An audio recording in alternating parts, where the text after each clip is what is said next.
Assalamualaikum warahmatullahi wabarakatuh.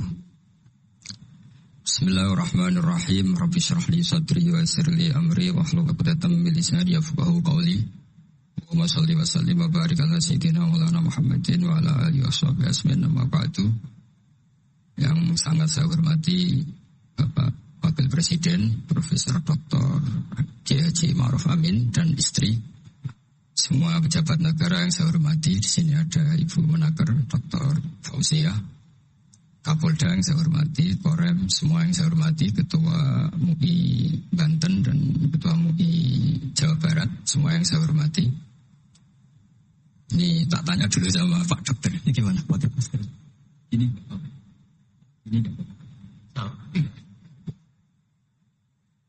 Bismillahirrahmanirrahim.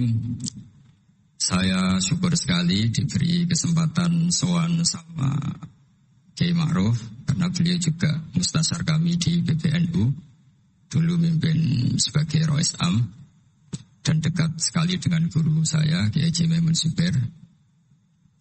Terakhir ke sana sama Kiai ya, Kiai Ma'ruf ya, sama-sama banyak Kiai di acara Bahmun. Saya akan matur tidak banyak, tapi saya pastikan semua itu berdasar naskah yang ditulis Syekh Nawawi. Saya cerita yang serius itu 3, yang rileks 3. Di dulu itu lama itu ya rileks. Di antara tulisan Syekh Nawawi, saya ini termasuk pengagum Kiai Nawawi karena Kiai Maimun, putra Kiai Zubair itu saking senangnya Kiai Nawawi itu naskahnya itu banyak tentang Syekh Nawawi. Dan saya termasuk zuriyah kudus. Saya masih keluarga dengan Raden Asnawi. Masih keluarga karena sama-sama zuriyah dari Mbak Asnawi Sepuh. Itu yang akhirnya menikah Nyai Hamdana, yang dulu pernah dinikah Syekh Nawawi. Terus Nyai Hamdana itu dulu dengan Syekh Nawawi punya putri namanya Zuhroh. Setelah dengan Raden Asnawi punya anak dinamai Zuhri. Punya zuriyah, ada yang namanya Kiai Minan, Kiai Ni'am, terus punya anak-anak. Di antaranya Kiai Hafid yang jadi menantu keluarga Saran. Saya kalau boleh cerita, saya ini khatam Tafsir Munir itu 3 kali. Dulu ngaji di Sarang 2 kali. Terus belajar sendiri. Terus mentakriri. Takriri itu beri catatan-catatan yang untuk meneguhkan satu rilis ya, atau satu tag atau satu ibarat yang diinginkan Syekh Nawawi. Saya beri beberapa contoh dan ini dipraktekkan di Indonesia. Orang Indonesia itu mesti hafal Fatihah dan semuanya merasa pintar. Itu ya barokahnya Syekh Nawawi, karena kata Syekh Nawawi itu semua Quran dikumpulkan di Fatihah. Fatihah itu dikumpulkan di Bismillah. Bismillah itu dikumpulkan di Ba. Baknya saja masih dikorting di titiknya saja. Jadi kalau orang bisa titik itu sudah menguasai satu Quran. Karena pikirannya Syekh Nawawi itu semua Quran itu menerangkan tauhid, dan tauhid itu dimulai dari ba. Ba itu bi kana makana wa bi yakun. Jadi karena saya, kata Allah, yang ada menjadi ada, yang enggak ada juga menjadi akan ada kalau Allah menghendaki wujud. Sehingga dulu Syekh Nawawi itu sudah sukses membuat pikiran kita itu rileks. Kalau nggak bisa Quran semuanya ya Fatihah. Kalau Fatihah nggak bisa ya baca Bismillah. Setidaknya orang Islam itu nggak boleh tercerabut dari Quran. Sehingga saya kalau baca teks-teksnya Syekh Nawawi itu punya pengaruh besar di cara pandang kiai-kiai Indonesia. Dan setelah ini saya akan tidak menambahi juga tidak mengurangi. Adalah Syekh Nawawi cara menganalisis surat Ar-Rum. Di Indonesia itu menerima faham beragama, tapi tidak menerima faham ateis. Itu dulu zaman Rasulullah SAW sugeng, itu ada kekuatan besar, yaitu Romawi dan Persia. Singkat cerita, Persia ini tanpa nabi, tanpa kitab suci, yang Romawi ini punya nabi dan punya kitab suci. Meskipun versi mereka. Ketika orang Persia mengalahkan Romawi, itu Nabi terus dicibir, diolok-olok sama orang kafir Mekah. Muhammad, kawan kamu yang punya kekuatan langit, maksudnya punya kitab suci, ternyata kalah. Paling kamu juga kalah dengan kita yang tanpa pegangan langit. Nabi itu susahnya minta ampun. Karena Nabi tidak bisa membayangkan kalau kehidupan manusia itu tidak dipandu agama, tidak dipandu kitab suci. Meskipun zaman itu ya Romawi itu tidak Islam. Kemudian kata Nabi diberitahu Allah Ta'ala antara 3 sampai 9 tahun pasti Romawi akan mengalahkan Persia. Dan itu nggak dianggap kemenangan Romawi mengalahkan Persia, tapi menangnya ahli kitab, orang yang berpegangan kitab suci mengalahkan orang yang tidak berpegangan kitab suci. Dan saat itu Allah ngendikan wa yauma idzi yafrahul mu'minun, di hari kemenangan Romawi mengalahkan Persia atau kemenangan ahli kitab terhadap non ahli kitab, itu orang mukmin itu senang sekali, sangat senang. Ini saya baca di tagnya Syekh Nawawi supaya di sini Anda tidak mendengarkan pendapat saya, memang benar-benar mendengarkan apa yang dikatakan Syekh Nawawi. Saya baca tidak, ya niru-niru Kiai Ma'ruf. Tadi beliau masih ngendikan secara fasih, ngendikan usul fikih, kaidah fikih, karena ilmu beliau dengan kita ini bersanad yang sama. Dulu Mbak Mun ngaji Mbak Karim yang ngaji Mbak Hashim. Jadi Mbak Hashim ngaji Syekh Khalil. Kalau saya lewat sanad kudus ya diantaranya saya lewat Syekh Nawawi Al-Bantani. Nanti saya baca beberapa sanad Syekh Nawawi. Kata Syekh Nawawi Al-Bantani beliau ngendikan wa yauma idzi yafrahul mu'minuna bi nasrillah wa yauma idzi yaghlibur rumu ala farisa yafrahul mu'minuna bi taghlibillah man lahu kitabun ala man la kitabalah wa yafrahuna bi walafatihim al-musyrikina bi badrin. Jadi bangsa Indonesia itu terbiasa berkawan sama orang yang beragama, tapi tidak biasa berkawan dengan orang-orang yang tidak beragama. Itu karena Imam Nawawi mengatakan, Syekh Nawawi, wa naktubu maqaddamu wa atharuhum, pikiran besar Syekh Nawawi adalah ketika orang Romawi mengalahkan Persia, itu cara berpikir Imam Nawawi itu mengalahkannya orang yang berkitab, mengalahkan yang tidak berkitab. Jadi ini bukan pendapat saya, juga bukan pendapat siapapun, tapi murni saya baca teks yang dari Syekh. Sehingga kita secara psikologi, kita ini kan misalnya saya aja lah contohnya. Misalnya saya miskin, ada petinju, orang miskin kulit hitam terus sama orang kaya. Kalau yang menang yang miskin tuh ikut seneng, padahal ya tidak ikut menang. Karena kayak terwakili. Dulu kata Syekh Nawawi, itu juga pikirannya begitu. Ini saya baca ini kata Syekh Nawawi. Misalnya seperti itu zaman itu. Wa sababu nuzuli hadil ayat annahu kana baina Faris war Rum qitalun. Wa kana al-musyrikun yawadduna antaghliba Farisu ar-Ruma. Di anna Faris kana majusian ummiyin wal muslimuna yawadduna ghalabatar Rum ala Faris liqaunihim ahlal kitab. Jadi dulu itu kata Syekh Nawawi, pikirannya orang Islam, boyo yang menang itu ahli kitab, karena sama-sama punya agama, punya peradaban. Jangan sampai yang menang itu yang tidak punya kitab, tidak punya peradaban. Jadi itu saya yakin yang mengilhami para guru-guru kita, para kiai-kiai kita, bikin Pancasila diantaranya yang membentuk Pak Karno, karena Pak Karno yang dulu ngaji sama Hussein Praminoto, ngaji sama orang-orang pinter. Kita ini berketuhanan. Jadi itu ciri khas Syekh Nawawi di antaranya. Kemudian beliau menganalisis kemenangan. Kemenangan itu ketika orang Islam sudah kuat. Di halaman 424. Ini nanti kita bisa tinggal di sini sebagai hadiah sama Gus Syauki sama keluarga besar Pondok Tanara. Nabi itu orang yang gak suka duniawi, tapi kenapa sih Nabi harus menang? Nabi Sulaiman akhirnya menang, Nabi Dawud akhirnya menang, Nabi Ibrahim ya akhirnya menang, Nabi Musa akhirnya juga menang, dan Rasulullah SAW juga akhirnya mengalami kemenangan. Itu cara menganalisis Syekh Nawawi Al-Bantani. Kata beliau, iqamati alamatir riyasa, supaya kepemimpinan Islam itu kelihatan. Fala yabqa mayyaqdiru alal ikrah alal kufri. Jadi kalau kita menang, baik secara politik maupun ekonomi atau kultur, setidaknya tidak ada lagi kekuatan manapun yang memaksa kita untuk menjadi kafir atau menjadi salah. Kita tahu misalnya di beberapa negara di Eropa, barokahnya orang Islam kaya, ya pemain bola dulu tuh kalau puasa susahnya bukan main. Gara-gara klubnya dibeli umat Islam itu malah cari tukang adzan di stadion itu karena yang punya sudah orang Islam. Itu contoh kekuatan ekonomi. Dulu kita mungkin ngalami pengajian itu kayak apa susahnya. Sekarang ketika banyak orang-orang yang dari dunia kiai cakep, ya, sekarang ya nyaman. Jadi di antara alamatnya tamkinu hadatin adalah wala yumakkinanna lahum dinahumul ladzi irtadha lahum wa la yubaddilannahum min ba'di khaufihim amna. Ciri utamanya adalah tamkin fil ardh. Merasa beragama itu nyaman, tidak ada yang ganggu.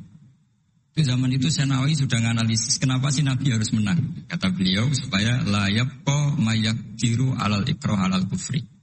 Ini tafsir di ayat wa yahdiyaka siratan mustaqima. Ketika Syekh Nawawi menerangkan kenapa Nabi harus menang di halaman 424 surat Al-Fatah. Jadi itu sisi-sisi betapa Syekh Nawawi itu luar biasa. Terus menyangkut kiblat. Dulu ramai sekali di Indonesia kalau kiblat harus presisi betul, harus ditertibkan betul. Tapi ternyata masjidnya para wali dan para orang-orang soleh itu ya kayaknya asal madep mulon itu ada yang komentar itu kenanya Afrika atau Mesir entahlah. Tapi Imam Syekh Nawawi zaman itu ngendikan setelah beliau cerita presisi beliau ahli falak. Saya tahu banyak keahlian beliau falak karena saya punya kitab gurunya Syekh Nawawi. Namanya Syarus Salikin, itu karangan guru beliau Syekh Abdus Somad. Itu kata beliau selain menukil pentingnya presisi kiblat, tapi beliau tetap menukil itu ngutip Waruwiya an Ibni Abbasin annahu qol al-baitu qiblatun li ahlil masjid wal masjid qiblatun li ahlil haram wal haram qiblatun li ahlil masyriq wal maghrib. Wa hadza qaulu Malik. Jadi karena orang Jawa itu rata-rata kiai itu mesti baca tafsir Munir sehingga ya dianggap enteng saja. Ya sudahlah pokoknya kira-kira madhep mulon itu. Karena kalau masjid dipresisikan detail, nanti pertanyaannya yang sudah mati-mati harus dipresisikan karena wajib madhep kiblat itu tidak hanya sholat, tapi juga orang yang sudah meninggal itu bisa ribet itu. Ya kalau yang mbahnya wali, jenazahnya masih utuh. Kalau yang enggak wali kan sekliwat itu karena sudah enggak ada bentuknya. Makanya dulu ada guyonannya kiai mau dipindah itu, utuhnya enggak boleh. Jangan, kalau mbah saya wali saya keren, jasadnya utuh. Kalau mbah saya enggak wali. Jadi ya, tapi apapun itu saya cerita betapa efek dari pikiran besar Syekh Nawawi itu mempengaruhi kita sehingga dulu masjid-masjid, musola-musola itu ya tetap hati-hati lah, tapi ya tetap saja ada longgarnya karena beliau tetap mengutip wal haram qiblatun lil ahlil masyriq wal maghrib. Jadi tidak hanya Mekah dengan makna Ka'bah atau dengan makna Masjid Haram, tapi semua tanah. Dan itu bisa 25 atau 20 kilo persegi. Kemudian ini biar benar-benar halnya Syekh Nawawi. Jadi saya tidak cerita pikiran saya, tapi murni cerita Syekh Nawawi, murni cerita Syekh Nawawi. Saya punya naskah banyak karena memang saya nekuni betul. Saya khatam, kalau nggak salah 3 kali saya khatam tafsir Munir. Ketika beliau menafsirkan fa inna hizballahi humul ghalibun. Ini favorit saya di Syekh Nawawi. Pasukan Allah itu pasti menang, ya. Pasukan Allah itu pasti menang. Tapi beliau dengan unik menjelaskan, ya ini supaya benar-benar Syekh Nawawi ya, tidak menambahkan, tidak mengurangi. Di halaman 278. Jadi ngaji pakai kitab itu untungnya 2. 1 mengutip, 2 terus gak usah mikir gitu. Jadi baru saya mikir nanti salah di depan Pak Wapres, di depan orang-orang pinter malah sakit atau goblok gitu. Jadi kalau nukil kan aman. Paling salah baca. Kayaknya enggak lah, saya pernah ngaji 3 kali. Kayaknya enggak. Tapi kalau misalnya salah ya enggak apa-apa. Bismillahirrahmanirrahim. Fa inna hizballahi humul ghalibun. Kata Syekh Nawawi, wa may yattakhidum satrusnya terus hum al-ghalibuna ala a'daihim bil hujjah fa innaha mustamirratun abadan amma bisolah daulah faqad dihulabun. Ini termasuk yang unik dari Syekh Nawawi. Kata beliau, Islam itu akan selalu menang secara argumentatif. Bahwa ada sekolah perbandingan agama, bahwa ada kajian agama. Asal yang dikaji Islam ya, bukan orangnya. Kalau orangnya ya macam-macam. Itu pasti argumentasinya itu meyakinkan karena hujjah bahwa Allah itu satu, bahwa kita harus berakhlak, kita harus meninggalkan narkoba, harus meninggalkan perzinahan. Itu argumentasinya mantap secara uluhiyah. mantap, secara sosial juga mantap. Tapi kalau secara kekuatan politik mungkin akan selalu ada, meskipun inginnya kita tidak ada. Orang-orang Islam yang minoritas di negaranya. Atau dengan tanda kutip tertindas di negaranya. Zaman itu Senawi sudah ngendikan, yang pasti menang itu bil hujjah. Fa innaha mustamirratun abadan. Ini di halaman 278. Amma bisolah wa daulah faqad ihlatun. Kalau kekuatan struktural negara atau politik atau ekonomi, ya namanya hukum sosial ya kadang kalah. Dan itu dibuktikan secara lahir. Dulu Rasulullah itu pernah kalah di perang Uhud secara lahir. Ya karena itu fisik. Tapi kalau argumentasi logika Islam itu tetap kul falillahil hujjatul baligh. Logika Islam adalah logika yang kelima. Saya kalau didatangi beberapa dosen dari Jogja, saya sering cerita. Logika Islam yang paling kelima itu diantaranya saya sering memberi contoh. Ini misalnya saya megang kertas. Ini besi. Pasti orang itu bilang besi sama kertas itu kuat besi. Tapi Anda salah. Secara materi memang besi lebih kuat ketimbang kertas. Tapi masalahnya yang mengendalikan saya ingin menghancurkan besi sementara ingin menyimpan kertas. Artinya Islam itu mengajarkan kita itu kabeh biadillah. Apa artinya besi kalau di bawah rencana dihancurkan?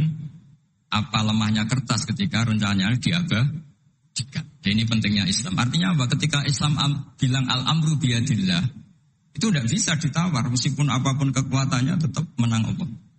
Seperti tadi, saya megang besi sama megang kertas. Orang tak tanya pasti bilang kuat besi. Tapi kata saya, Anda keliru. Karena saya punya rencana menghancurkan besi, mengabadikan kertas. Artinya Islam itu mengajari tadi seperti yang dikatakan Kiai Ma'ruf, la haula wala quwata illa billah. Apapun ilmu kita harus digarisbawahi secara materi kuat besi, secara materi kertas lebih rentan. Tapi harus ditambahin. Tapi hakikatnya terserah yang mengendalikan. Dan di sini Islam mensifati Allah biyadihi malakutu kulli syai'. Ya terserah Allah. Jadi teori la haula wala quwata illa billah itu tidak perlu diperbandingkan atau diperbenturkan dengan teori usaha. Kalau ada penyakit ya kita usaha. Ada di kitab Ihya, di kitab Jawa itu diterangkan Nabi Musa itu pernah sakit karena beliau merasa dekat sama Allah itu gak berobat, tambah sakit, tambah dikasih nasihat. Para dokter tetap gak mau berobat. Akhirnya Allah sendiri yang ngasih tahu, udah kamu berobat saja. Bukankah terserah jenengan Gusti? Terus kata Allah, apa kamu mau bilang saya bikin sesuatu itu udah ada gunanya? Masa Allah bikin jahit ditanya, apa betul Gusti ini menghalalkan badan? Saya tidak tahu. Saya bikin juga gak jelas. Kan gak mungkin seperti itu. Tetap kata Allah, fa'aina adu hikmati. Lalu hikmah saya bikin sesuatu dengan fungsi tertentu, lalu gunanya apa? Kalau semuanya tidak ada gunanya. Semenjak itu Nabi Musa percaya atau mau ikhtiar dengan obat. Tapi obat saja tidak cukup, tetap al-amru biyadillah. Saya sering kalau ngaji bilang, kita takut COVID, ternyata nyesel mati kita kecelakaan. Kita takut penyakit tertentu membunuh, ternyata mati kita kesetrum listrik. Tetap kita butuh tawakal. Meskipun bersamaan dengan itu tetap ada usaha melawan COVID, ingin menghilangkan penyakit-penyakit itu. Tapi tetap al-amru biyadillah. Sehingga ada keserasian syariat dan keserasian hakikat. Tapi saya pastikan Syekh Nawawi ini memang luar biasa. Jadi beliau menghentikan banyak hal yang menurut saya itu luar biasa. Jadi saya mengkaji tafsir Munir itu. Di antara khas-khas beliau adalah beliau bisa cerita tentang tentang kekuatan-kekuatan Allah Ta'ala dengan cara yang real. Kemudian kenapa kiai-kiai Indonesia itu ngadepi orang fasik itu tenang, tidak langsung antipati seakan-akan fasik selamanya. Yang soleh juga tidak jumawa seakan-akan soleh sampai mati. Karena kata saya Nawawi itu ketika menafsirkan wa yu'adzibal munafiqina insya'a aw yatub. Namanya hukum sosial sudah saja yang sekarang fasik suatu saat soleh, yang sedang soleh suatu saat fasik. Karena Allah itu bisa saja merubah. Orang munafik yang kayak apa biadabnya, kayak apa salahnya, itu Allah ketika cerita tentang dirinya wa yu'adzibal munafiqina insya'a. Allah ya bisa saja menyiksa orang munafik insya'a. Tapi tetap ada kemungkinan aw yatub atau Allah memberi tobat. Nah barokahnya itu kadang-kadang kita sebagai GNU itu dikritik gak jelas. Ya kita memang gak mungkin jelas, memang potensinya ya yang sedang soleh ya bisa salah, yang sedang fasik ya bisa benar kan. Karena al-amru biyadillah. Itu ciri khas Nawawi. Jadi beliau dan itu membentuk kita semua di halaman 251 juz 2 beliau ngendikan haitsu razaqahum al-iman, sehingga ya mereka bisa saja suatu saat dikasih iman. Jadi itu contoh-contoh. Kemudian di halaman 288 ketika nah ini biar benar-benar kholnya Syekh Nawawi, memang saya persiapkan khusus karena saya memang nggak perlu nyari. Karena saya punya takriran lengkap tentang tafsir Munir. Jadi saya hanya butuh mutib, butuh memindah saja. Karena naskah itu sudah ada di rumah, terus ini tak pindah di sini, dan rencana kitab ini tak tinggal di sini memang untuk hadiah kepada Gus Syauqi.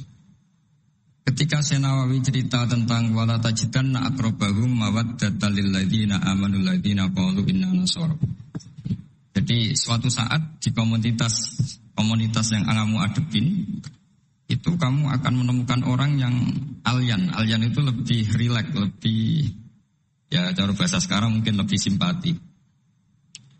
Jadi orang Indonesia itu lebih simpati pada agama tertentu daripada yang lain. Misalnya kata Syekh Nawawi ngendikan, waqad qala ba'duhum madzhabul yahud annahu yajibu alim isalu syarri ila man khalafahum fiddin. Terus ketika beliau cerita yang satunya, wa aman nasara falaysa madzhabun dzalik balil idza haramun fi dinihim. Fa hadza wajhu tafawut. Jadi akhirnya orang Indonesia itu terbiasa dengan seperti ini karena dulu Syekh Nawawi sudah bilang. Jadi betapa Rasulullah itu lebih ingin yang menang itu yang masih punya agama. Jangan sampai yang nggak punya agama itu menang. Bisa dibayangkan kan, kita tahu misalnya di ilmu medis kalau cloning itu dibolehkan itu kayak apa, manusia jadi uji coba. Jadi gara-gara kita masih beragama, apapun hebatnya teknologi cloning itu tidak serta-merta diadopsi atau diterapkan. Jadi itu sumbangan-sumbangan Syekh Nawawi pada kita dan yang membentuk kita. Terus ini yang terakhir di kitab Nashihul Ibad. Jadi ini supaya benar-benar kholnya Syekh Nawawi di kitab saya halaman 112. Ini sekaligus penutup. Saya tidak akan matur banyak-banyak supaya nanti dikaji sendiri kitab-kitabnya Syekh Nawawi. Suatu saat orang yang tukang fitnah ya, atau yang suka, mungkin kalau sekarang suka gosip atau apalah, atau yang suka bikin berita yang enggak benar. Itu Syekh Nawawi menambahkan, ini kitab Nashihul Ibad itu karangannya Ibnu Hajar al-Asqalani. Ibnu Hajar al-Asqalani itu gurunya Syekh Zakaria al-Ansori. Jadi Syekh Zakaria al-Ansori itu orang yang begitu alim alama sampai digelari Syekhul Islam. Itu beliau pinter itu karena bingung. Pernah ditanya, ya Syekh, kenapa Anda sepinter itu? Syekh Zakaria al-Ansori itu punya guru namanya Ibnu Hajar al-Asqalani. Beliau punya murid namanya Ibnu Hajar al-Hitami. Jadi kalau mau setoran itu ya sinau karena gurunya alim. Dulu kalau setoran sama guru itu muridnya yang baca, korok itu alas Syekh. Jadi dulu saya baca tafsir Munir itu nyemak sampai khatam, terus saya baca ya sampai khatam. Makanya saya ini alhamdulillah tahu banyak tentang tafsir Munir. Karena saya pernah ngaji istimak khatam, terus saya yang baca juga khatam, terus saya belajar juga khatam. Jadi semoga ini bentuk penghormatan saya pada Syekh Nawawi, itu sudah puluhan tahun yang lalu. Dan alhamdulillah sekarang punya kesempatan bisa hormat soalnya Syekh Nawawi. Beliau ketika terus yang tanya ini dijawab sama Syekh Zakaria al-Ansori. Dukik tu bena hajaro ini. Saya ini diseleb 2 batu, digebek kalau orang Jawa bilang. Karena kalau mau ngaji ya takut, mau ngajar juga takut karena muridnya pinter. Kalau dia bacanya salah itu ketahuan. Jadi guru kalau ingin pinter cari murid yang pinter, pasti mutalaah dulu. Karena sampai kalau baca rofa nasabnya salah, pasti terus muridnya boyong. Goblok tenan guru-guru gitu. Karena dari punya murid pinter, makanya kalau ada mahasiswa pinter, mesti dosennya tambah pinter. Karena dia kalau bacanya banyak, muridnya akan mikir. Itu disebut dukik tu bena hajaro ini. Kata Syekh Nawawi menambahkan yang dikatakan Ibnu Hajar al-Asqalani dalam kitab Nashihul Ibad. Beliau meriwayatkan satu hadis, yu'adzabul lisanu bi'adzabin la yu'adzabu bihi syai'un minal jawarih. Nanti lisan atau mulut itu disiksa Allah dengan siksaan paling pedih di atas organ tubuh yang lain. Terus lisan komplain sama Allah, lima tu'adzibu, kenapa engkau menyiksa seperti ini ya Allah? Terus dijawab, kharajat minka kalimatun balagot masyariqal ardi wa magharibaha. Fasufika bihad damul haram wa ukhidha bihal malul haram wa tuhika bihal farjul haram. Jadi lesan itu kalau kadung ngomong, itu orang yang harusnya disukai gara-gara dia provokatif atau menceritakan kebencian, orang benci semua. Yang orang harusnya dibenci karena perilakunya tidak menguntungkan bangsa dan negara atau tidak menguntungkan umat Islam, gara-gara dipoles sehingga dicintai. Jadi lesan itu bisa merubah segalanya. Jadi sekali dia punya kesalahan, kata Syekh Nawawi, sesuai riwayat yang beliau riwayatkan, dan beliau ngendikan itu ruwiyah, An-Nabi sallallahu alaihi wasallam, beliau ngendikan bahwa ini diriwayatkan dari Nabi, kharajat minki kalimatun balagot atau kharajat minka kalimatun balagot masyariqal ardi wa magharibaha. Fasufikat biha damul haram wa ukhidha biha al-malul haram. Jadi ini sumbangan-sumbangan Syekh Nawawi yang kemudian membentuk kita. Jadi saya ulang lagi, mungkin para pengkaji naskahnya Syekh Nawawi tolong dibaca surat Ar-Rum. Surat Ar-Rum belum kuat, masih di Mekah, dihimpit kekuatan besar, yaitu kekuatan Romawi dan Persia. Dan yang Romawi ahli kitab, yang Persia non ahli kitab. Dan orang musyrik itu non ahli kitab, jadi tidak berkitab. Ternyata Nabi ketika orang Faris menang, Nabi dicibir sama orang-orang musyrik bahwa nasib Anda yang katanya punya kekuatan langit, pasti nasibnya sama dengan Romawi.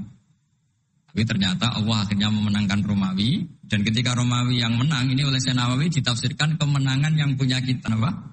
Romawi. Tapi kemenangan yang berpegangan kitab itu lebih menyenangkan bagi umat Islam, karena bagaimanapun yang punya kitab ini jauh lebih berperadaban, lebih beretika. Saya kira demikian karena mungkin waktu ya, dan tadi seperti yang dikatakan Kiai Haji Ma'ruf, mohon maaf sebanyak-banyaknya karena nggak bisa hormat Syekh Nawawi secara besar-besaran sesuai hak beliau sebagai orang yang sangat-sangat terhormat karena ngangkat nama besar Indonesia di kancah internasional. Terakhir saya tutup kata Mbah Maimun itu, ketika Andalusia kalah, padahal dulu melahirkan pengarang-pengarang kitab besar kayak Imam Qurtubi, Ibnu Malik, itu kata Mbah Mun, jika ganti Indonesia katanya, kata Allah itu nggak ridho kalau orang Islam di belahan sana kalah kecuali ada penggantinya. Katanya penggantinya itu Indonesia, kata beliau. Buktinya kita tidak berbahasa ibu Arab, tapi banyak melahirkan pengarang-pengarang kitab dengan al-fasohah fi nihayatil ulya. Karangannya Syekh Nawawi, Syekh Mahfud At-Turmusi itu punya tingkat fasohah yang setingkat bahasa aslinya. Makanya ada Syekh Khotib Minangkabau itu namanya Muhammad. Dia orang Indonesia, orang Minangkabau. Tapi ketika dipek mantu orang Arab dicibir. Kamu kok punya menantu orang Ajam? Orang Ajam itu dianggap gak bisa ngomong. Beliau secara spontan gak dikasih tahu, disuruh khutbah. Ternyata beliau takallama bilisanin fasih wa bikalamin fasih wa bikalamin baligh. Akhirnya orang-orang Mekah itu kagum semua. Makanya terus dapat gelar Muhammad Khotib. Jadi dia khotib itu gelar karena ini ajamiyun min ahli Jawa atau min ahli Indonesia yang bisa ngendikan bahasa Arab secara apa? Fasih. Jadi semenjak itu terus ada gerbong besar setelah Syekh Nawawi itu banyak lah, ada Abbas Soleh Darat, ada Syekh Ona Khalil, terus Top Kosania ada Syekh Mahfud, macam-macam, terus Top Kosalisa ada Mbah Hashim, ada Mbah Wahab, ada Raden Asnawi dan seterusnya dan seterusnya. Semoga kula jenengan termasuk orang-orang yang mencintai beliau, karena sanad saya tadi saya matur sama Kiai Haji Ma'ruf, memang sanad Qadiri itu dulu dari sini, dari kakeknya Mbah Ma'ruf, dari Mbah Karim. Saya juga tahu itu karena sering dikasih tahu para mursyid thariqah. Dan itu tadi kita sempat baca di Bahjatul Wasail, memang beliau itu Al-Qadiri, jadi apa, Asy-Syafi'i madzhaban wal Qadiri apa, thariqatan. Mohon maaf. Assalamualaikum warahmatullahi wabarakatuh.